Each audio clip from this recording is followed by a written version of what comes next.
Hello everybody and welcome to a new video for Luck Poker. Today I'm going to analyze a session, or to be more precise, the main hands I played during a session at NL500 Zoom.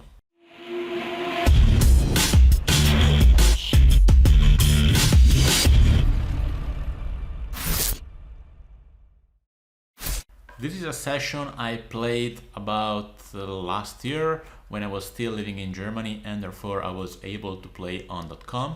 Right now I live in Italy and it's illegal from here to do that, but I think you may like to see some NL500 Zoom action, kind of recent anyway. This session was fully posted with live commentary on my Italian YouTube channel at the time. Right now I will just skip to the main hands, or anyway to the VPIP hands, because of course it's more interesting to see them than just folds.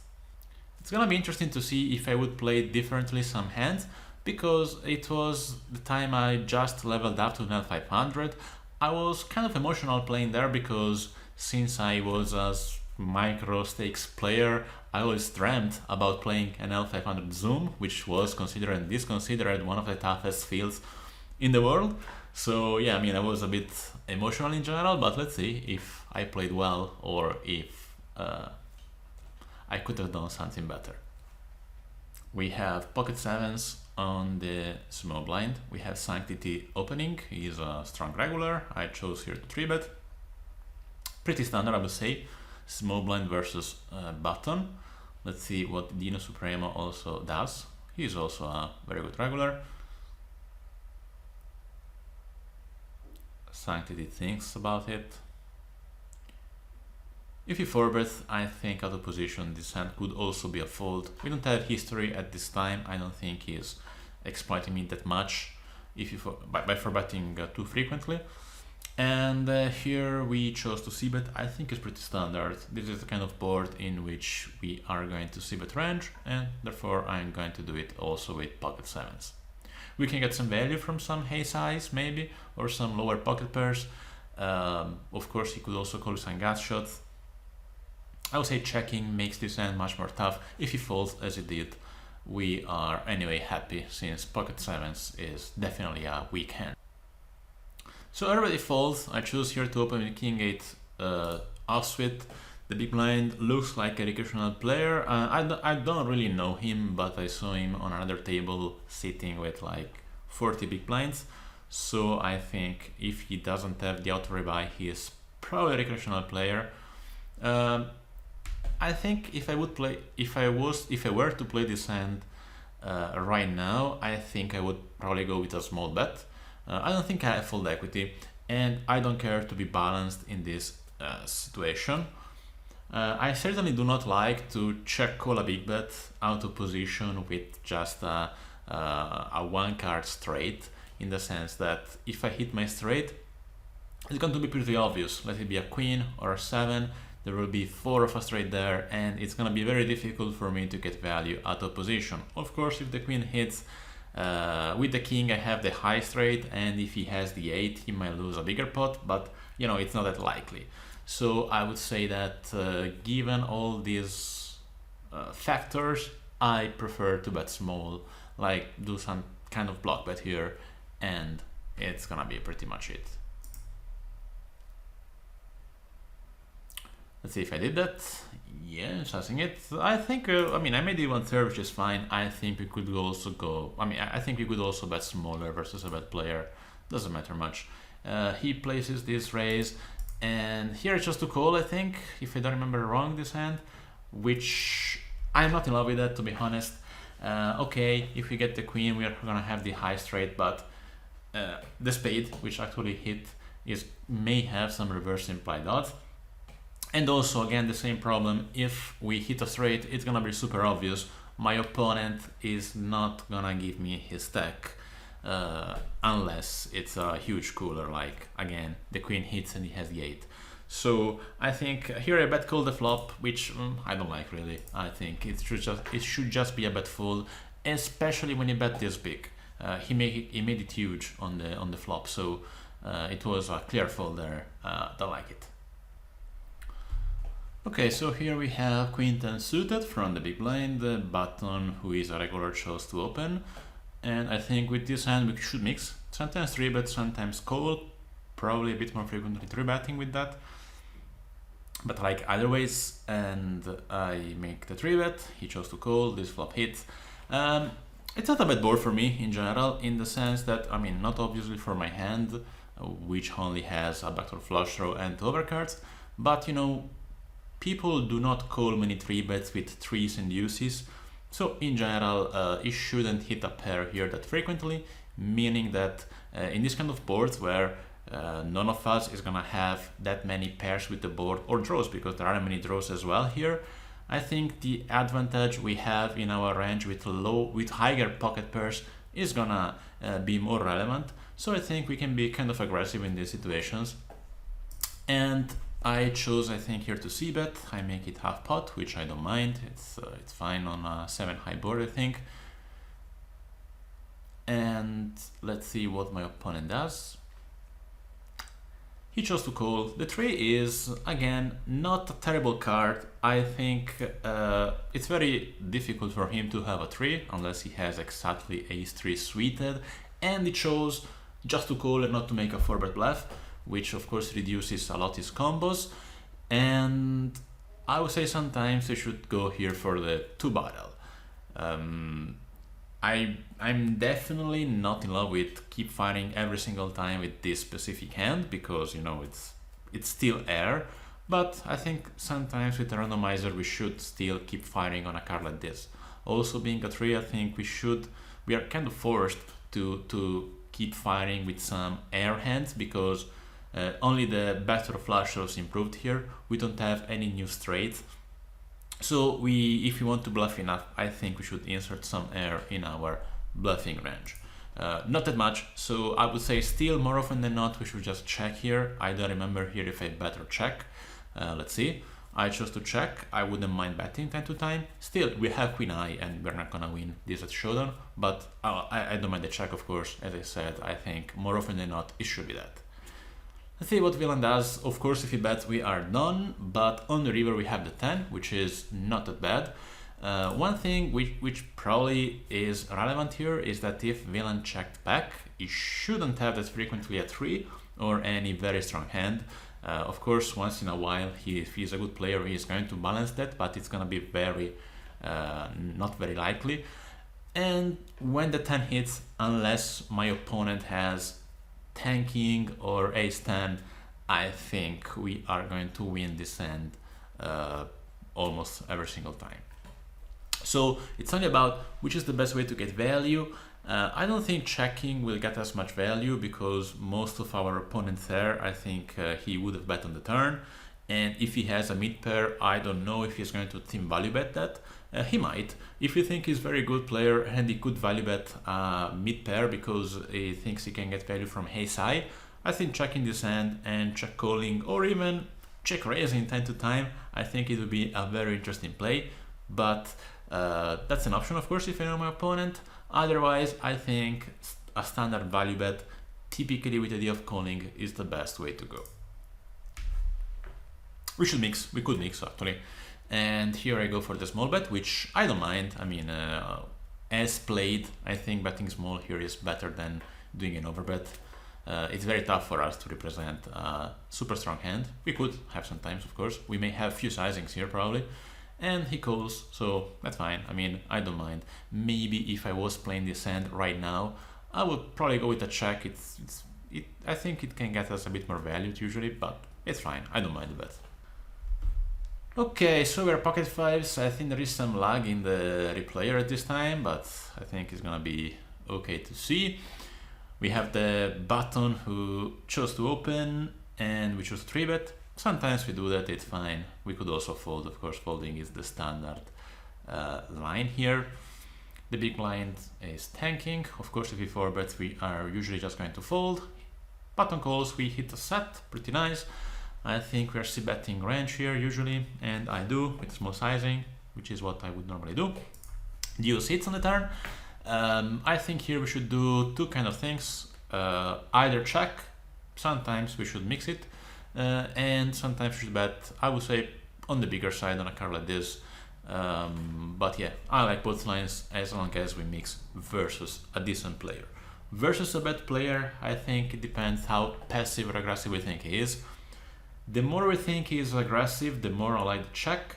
But in general, especially versus bad players, I prefer to bet myself because, you know, if it's a 3-bet pot, we can get it in by betting 3 times and we don't give him the chance to check back anytime. If you start by checking, we may check and then check raise and scare him off something, or we can check call, then check again the river and we risk he's gonna check back and we lose still value. So as long as we don't care to be balanced, I think this is always a bet, a big bet, planning a shove on many rivers. If you're playing versus good opponents, and of course this guy is a good opponent if he's a regular at these stakes, I think we should sometimes mix. But let's see what I did here. Here I go, I went for the bet, looks like, okay. Could also be bigger sometimes, but I don't mind, the sizing is okay. Could do many things as sizings here. The river is perfect, of course, and I'm gonna typically shove here. It's a decent card for villain to bluff catch, so I don't think we should check that frequently. I think we're gonna get value pretty easily here. Let's see what he does. Tanking.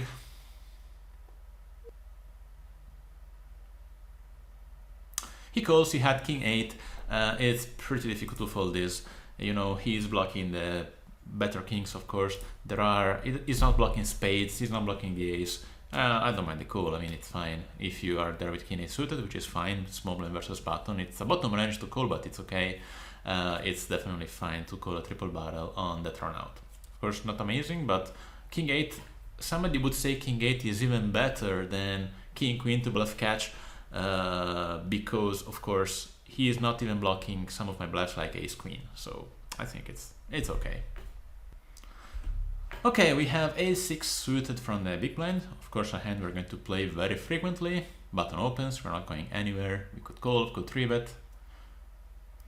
Pretty nice flop. It's a flop in which we are sometimes donk betting. We could also donk bet sometimes with this hand, but more often than not we are checking. And I don't see any particular reason here to check raise. Of course, it will be fine. I mean, we have a lot of equity, so it's not going to be minus EV if we do that. But you know, with draws, we want to check call with some draws, we want to check raise with some other draws, and I feel like pair plus draw fits pretty well in the check calling category because we have showdown value. If we have showdown value, it means even without hitting our draw, we are going to win the hand time to time. So when it goes like check check, turn or river, we may still win. If we didn't have this opportunity, of course, I think we should be a bit more aggressive with many combos, but you know, having said that, I don't mind check calling with this. Turn is the 4, again, sometimes we may donk bet time to time, it could fit sometime. Not a lover of this line, but I would definitely understand that. Let's see if I did that actually. I actually did, okay. That's interesting. It's not something I do very frequently, now leading out on the turn.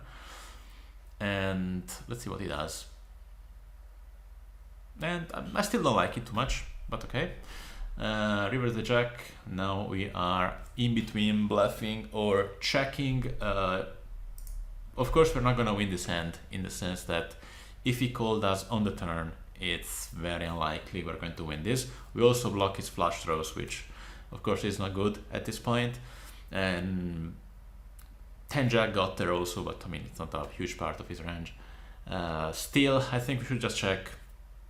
Bluffing would be completely blindly with random blockers, and I don't think it's gonna be that's great to do that. Let's see if I did this bet bluff or if I just chose to check. To be honest, I don't like bet on the turn. I think that was the bigger mistake here. With this specific combo at least. I check, let's see what he does. If he bets, I don't see myself calling here. 9x didn't get there, of course, but you know, we blocked the flush draw. And he could have many strong hands anyway, so I don't think we can call this. Okay, at least that I did. So yeah, I mean, I don't mind. I wouldn't mind to donk bet sometimes on the flop there, but I don't like the donk bet on the turn. With this specific hand, for the same reasons, I check called on the flop. There is no need to protect our hand, kind of. Okay, we have Jack 9 on the button. It's definitely a hand I would like to open. Usually, could also be a fold sometime if we think the blinds are particularly aggressive. Big blind calls, this flop hits. It's a flop that I would see bet more often than not, and I think I should see bet also this hand. I could see merit for checking also. Here I checked, yeah, it's fine, time to do that.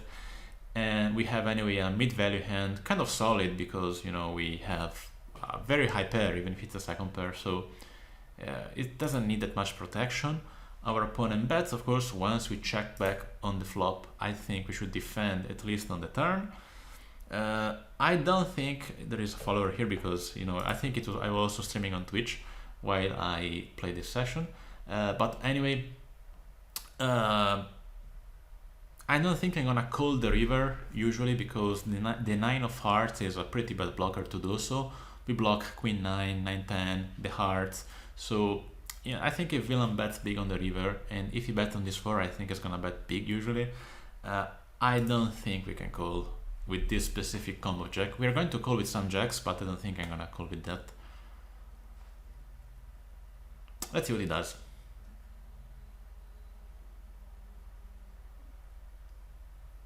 He bets, make it pretty standard sizing, and I mean on the bigger side of course, but it's fine on this river. And as I said, with this specific jack, I don't think I'm calling. Of course, I would prefer to call with jack 3 if I had. Okay, here we are with pocket 9s on the button, certainly a hand we're going to play, so I open. We get a 3-bet from the small blind, who is a regular. Not gonna fold that. This flop hits, not very nice board. I think if I had pocket 9s without a heart, I would just fold if you see bet. With the heart, I think I have to call to a 1/4 pot bet. We hit a flush draw, not a great one. Probably still gonna fold if he bets big. Let's see what he does. And if he checks, I don't mind checking back and realizing my equity and trying to get to showdown. As of now with check, I don't know if in game I did something else. Yeah, okay. Pretty interesting river, I would say. Let's see what my opponent does. I mean, I expect him to check a lot on the 8 of hearts on the turn, and he pots. I'm not gonna fold, of course. I mean, I think folding here is just insane. But I'm not gonna raise as well. We have no history here. He's probably not gonna bet call me that much when he pots. So I think by shoving here we just lose the maximum when he has a flush, and we got that or a better set, and we don't get any more value from anything he could have. So yeah, I think here is pretty straightforward for call. I call, he had his queen, interesting line, which I don't mind. I like his line, of course. I mean, 3-betting pre-flop fine, betting the flop fine, checking the star is definitely okay. You could do both. And on the river, betting big once I check back on the turn also is pretty straightforward, because if I didn't hit specifically pocket 9s here, he should have the best hand. I am betting on the turn most of my flushes, sets, 2 pairs, so ace queen, unless again I have specifically pocket 9s, should be the best hand more often than not. Would be interesting to see if I shoved, if he would have called. That would be a sick hand for on his side. Okay, we have ace 5 from the big blind. The small blind, the player who lost the previous hand with his queen chose to open. We chose to call, pretty standard. Sometimes 3-betting could be an option, blind versus blind. He checks. I think here I mean we could do both, probably both checking and betting. I don't mind the check. It's pretty cool to do with this hand sometime. And I mean, I expect him to check a lot on the flop. This is a board in which even if it's an ace high, he should be pretty careful out of position in this dynamic. So I expect his checking range to be kind of strong, and with ace 5, top pair, no kicker, I like the jack back. Also again, we have a straight draw, so our hand can play pretty well turn and river, so it's a fair hand to check. I might bet, if I think my opponent is not balanced at all, and I think once he checks he never has anything better than pocket kings, betting is obviously fine. You know, you can try to get 3 street of small value maybe. But versus good opponents who will be balanced, they will check raise, and they will put us in tough situations. I think we should bet a bit more polarized in these situations, and top pair no kicker, especially a solid one like this one, it's fine to check. The turn is great, we hit the deuce, and if he checks, of course we should start betting. And of course, even if there are 4 of us straights there, he should have a pretty decent calling range there, because as I said, I expect him to check a lot on the flop. This means that in his range he might have 2 pairs, he might have sets, he might have flush draws, he might have many decent hands. So I think there is a lot of value to get. And on the 10 river, which is basically a blank, I think our sizing, if he checks, should be just overbet or check back. We don't have many team value bets, we don't have many hands which want to take team value. Usually here, either we want to go big, representing the 5 or better, or we just want to check back. Maybe sets would want to bet something, but yeah, I mean, I think the overbet here is a line we would want to have in general. Might be wrong, but you know, that's my opinion. I go with the overbet, and let's see what he does. Instantly folds, so probably didn't have anything that strong. Okay, we have ace king of clubs on the small blind. Definitely going to open this. If villain 3-bets, we could mix color 4-bet, mainly 4-bet. Nice flop. I'm gonna mix this. Sometimes bet, sometimes check. Probably a bit more checking on this texture. And that's what I do. Of course, when I check, I'm not gonna check fold. And again, with this kind of flush draw, I prefer to check call. We have some kind of showdown value. Also, first of all, we want to check call and check raise on draws. We want to mix them. And I would probably check raise with weaker draws than this. This has showdown value. This can win a showdown and can hit pretty strong pairs, turn or river. So I like to check call this. There are certainly some draws which I would definitely check raise. I check call here. The 9 is pretty much of a blank card. I mean, it doesn't change much, all in all. And I check, not gonna planning to check fold here. I'm gonna check call. Villain makes a small bet, which is up here. Okay, river is then 9, which is very interesting because if he has no pair, we win, but also we have pretty bad blockers. Ace and king of clubs is not something we want to have here. Of course, we don't block other draws, which is, of course, good, but I think this hand is not the best bluff catch probably here. Also, since we're checking a lot on the flop and on the turn as well, check call, I don't think we need to defend this much because we're gonna have many decent hands here. I think if I had like an overpair, I would play very frequently in this specific way. So if we have many decent and strong hands played with this line, we don't need to get too fancy with hero calls on the river because we're gonna be protected anyway. And yeah, I mean, that's fine. Okay, this time we have ace queen suited clubs. Sanctity chose to open from the button. As we said, he's a pretty decent regular, and we definitely 3-bet from the deep blind. Let's see what he does. He called. This flop hits. It's not a board in which we want to see bet too much. Of course, he's not gonna have many 4 or 5s in his range, but this board still is pretty connected. Any 7 and any 8 is not gonna fold, and you know, he still can have some 4 or 5 or 6s. So I think when you have a complete miss like this, I mean, this is certainly not a board we're going to see bet any 2 cards, and when you have a almost complete miss like this, I think checking here is the best.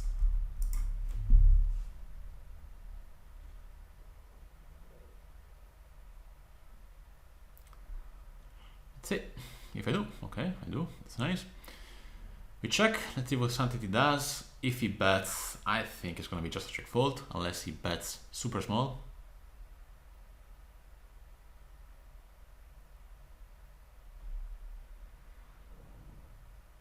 Tanking. Okay, he checks. Interesting turn. I think we can do many things here. I think betting would be fine in a certain way. Checking as well. I think I'm going for the check here more often than not. I don't mind check calling. We still have some showdown value if he has nothing and tries to take a stab here. But also we have a lot of equity, so I think we can do many things here. Of course, if he bets huge, we are in a bit of a tough spot, but he bets half pot, so I think check calling here is pretty okay. Again, we're not just planning to hit the flush, like as you see we did, but we are also sometimes winning a showdown. Maybe it's just taking a stab with queen jack and it's gonna give up on the river and we win with ace queen. Maybe we hit the ace for the queen and it's gonna be enough, who knows. So I mean, we have some other plan apart from hitting this magic river. So when this river hits, I don't think I'm gonna bet. I mean, if I was versus a bad player, I would love here to just bet huge, because it's always nice to dunk with and lead out when there is a straight on the board. They're gonna be stubborn, they're not gonna fold because, you know, there's a straight there, they want to get left and they call anyway. Versus a regular, of course, we are not going to do that, but we can sometimes doing it on this board, it's fine, but yeah, it's not as standard as versus a bad player. And then I checked him because, you know, it's also a card that is going to bluff kind of a lot, and if he has an 8, of course he's going to value bet that, and I think he's going to bluff it anyway in a decent amount of times. And I think if he bets, he's gonna shove, of course. I mean, I think the best size here for him is to shove, both with value and bluffs.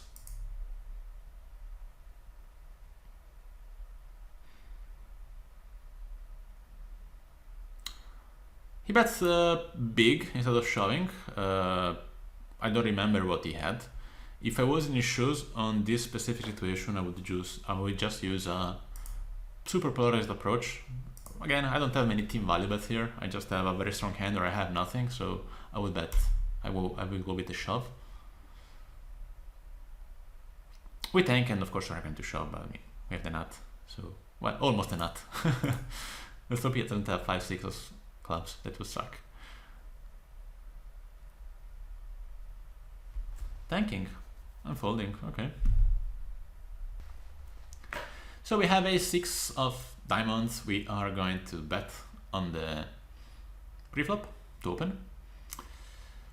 See what they do. Teenage Turtle, who is a regular, chose to call. The flop is ace queen 9. Technically speaking, on this board, cutoff versus big blind, I would have I mean, we can have many strategies here. At lower stakes, I usually advise to have a c-bet range with 1/3 is fine. I think if we're playing versus strongest opponents, we should also use a polarized strategy with very big bets and checks on a board like this. But it depends a lot on the field, and there is nothing which is really bad. I mean, even versus a good player, if you just bet small, it's not gonna be an EV nightmare. We can do many things here, depends on our strategy. I think here I was playing polarized, and if you're playing polarized, top pair, no kicker, here is going to be a check.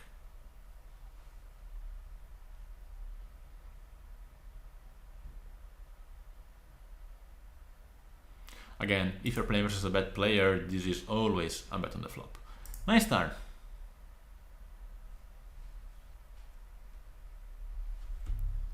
Let's see what my opponent does.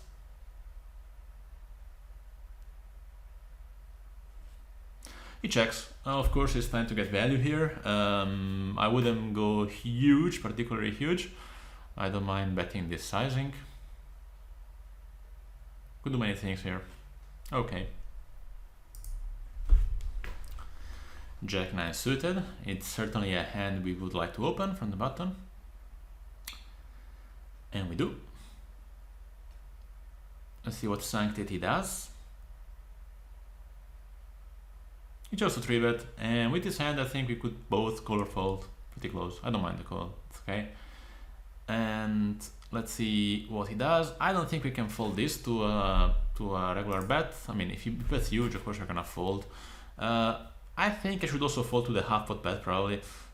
10 jack suited spades, I would still defend to the half-pot bet. I would say jack 9 suited on a 50% pot bet, it's probably gonna start to be a fold. I should check it on the solver. But yeah, I think here is a fold on this sizing. If I called here, and I think I called if I don't remember wrong, probably I was just autopiloting and I said, oh, is he betting here? Maybe I didn't even check the sizing. You know, I was also streaming and I was certainly distracted also. 7 on the turn. If he checks, I think we might want to bet this hand, simply because it's a pretty tough card for him. He's gonna have to have jack fold here, for sure. And with jack high, we are never gonna win this hand otherwise. So if you're thinking about our bluffing range on the turn, I think this kind of hand could fit there pretty easily. I bet. Yeah, I don't think there is need to make it huge here. I fold. This time went well. Okay, we have ace queen off from the button. We choose to open. Sanctity 3-bets us. I think we can both call or 4-bet from the button. I like both lines. Probably mixing it. Choose to call and I get a pretty darn good flop. Well, could be better of course, but we don't mind this one. He bets 1/3.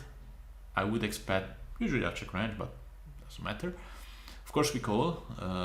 Let's see what he does on the turn. If he checks, I think we could do both bet or check. It would really suck to receive a check shove and to burn our equity, especially when we have some kind of showdown value. Again, if he has nothing, we probably win at showdown, and I don't want to burn my equity, so I don't mind checking back this hand. The river is pretty good. He might want to team evaluate a queen, and if he has, of course, we block it a lot, but we're not gonna fold this. I mean, if he bets, it's typically gonna be a call. He bets big, and again, the ace of clubs is a decent blocker anyway, because sometimes he might play the nut flush in bet check and then trying something. But I think we are a bit too much in the higher part of our range to fold here. If we fold this, we're definitely over folding, so I think we're gonna call. Okay, we have ace-3 of spades on the button. On the big blind, the button opens. I'm gonna call this. Sometimes 3-betting is fine. Nice flop. Gonna check to the razor, not long betting here. If he bets, we could both call or raise. Maybe with this specific combo, I prefer a bit the call, but we could do both, of course. And he's an unknown, so yeah, don't mind raising, playing it more direct. It tanks a bit and folds. Okay, I think this was one of the last hands of this session anyway. Let me see. And that's it. I hope you enjoyed this content. I think it's a bit more linear than a regular live play, in the sense that there are no dead moments. I just explained basically. It's interesting that few hands I would have played differently. A few hands I think they were a mistake, and even one at least was a kind of a big one. So I think that was distraction, or maybe just, as I said in the beginning, emotional play. It happens. But yeah, I think back then I still was. I mean, I cold-minded, I would have noticed that to be a mistake. So there was something going on there. Anyway, again, if you like my content, please subscribe. If you have any comments or whatever, feel free to post them under the video. Thanks for watching and see you next time.